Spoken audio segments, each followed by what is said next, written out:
All right, well, it came up with John McCain and then Barack Obama, and now it's come up with Ted Cruz. The question is whether they meet the constitutional requirement that the president be a natural-born citizen. In the case of McCain and Obama, the media dismissed the skepticism as fringe, but that doesn't seem to be the case now with Ted Cruz. There's no dispute that Ted Cruz was born in Canada, nor that he's a U.S. citizen. But does that meet the natural-born requirement of the Constitution? Donald Trump isn't so sure. I mean, you have great constitutional lawyers that say you can't run. And Trump has echoed those doubts in numerous interviews. The Supreme Court has never really ruled on what is a natural-born citizen. There's this doubt.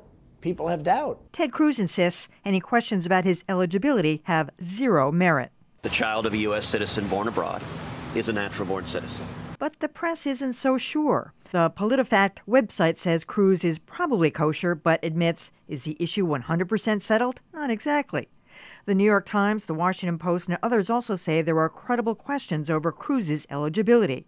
Either way, it's a tricky issue for the media. People start to hear the attack, the underlying attack, even if it's being debunked, and start to believe the underlying attack even when it's been debunked. Naturally, that may not matter if Cruz gets trumped.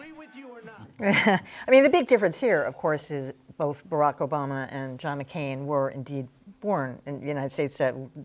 Actually, not John McCain, but his family was in the military service, and that. So he was on American property. Yeah, on American property, military base. So, Ted Cruz is born in Canada. I mean, I think it's become more of a political football because of Donald Trump than it would be otherwise, but it raises, because wasn't Ted Cruz part of the whole birther movement? And we know that Donald Trump was back when they were challenging Barack Obama, both in 2008 and 2012. So for that reason alone, I think it's kind of fair game to keep it alive. Well, I've checked some of the Ted Cruz's remarks about Obama, and he was pretty circumspect compared to some others, and probably because he knew this was going to come up about himself at some point.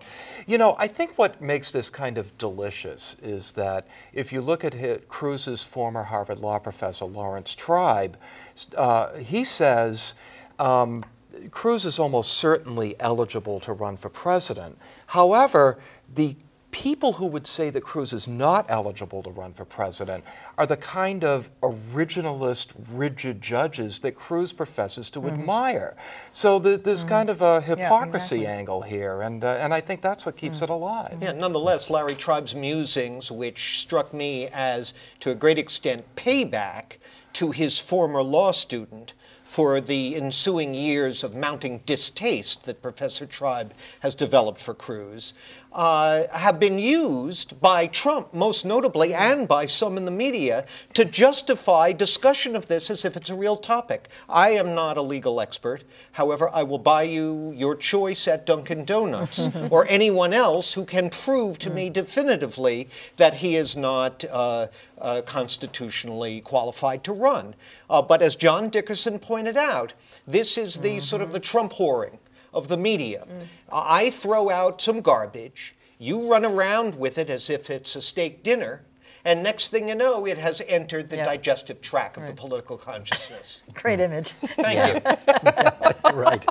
And enjoy dinner, everyone. It's a good appetite suppressant for those of you dieting. It really, it does come down to, Wolf Blitzer mentioned it in there, it's the two words, natural born, and what that meant in 1789, what that means today, and how we try to go back, originalist or not. But the Congress in 1791, only 2 years later, did pass a law that became law that said, in fact, that if you're born, if you were born of parents who are U.S. citizens, you are a citizen. So it's only the fact that it's never made it to the Supreme Court, for good reason, because lower courts settle the issue, that this is even there today. It's crazy. It's a non-issue.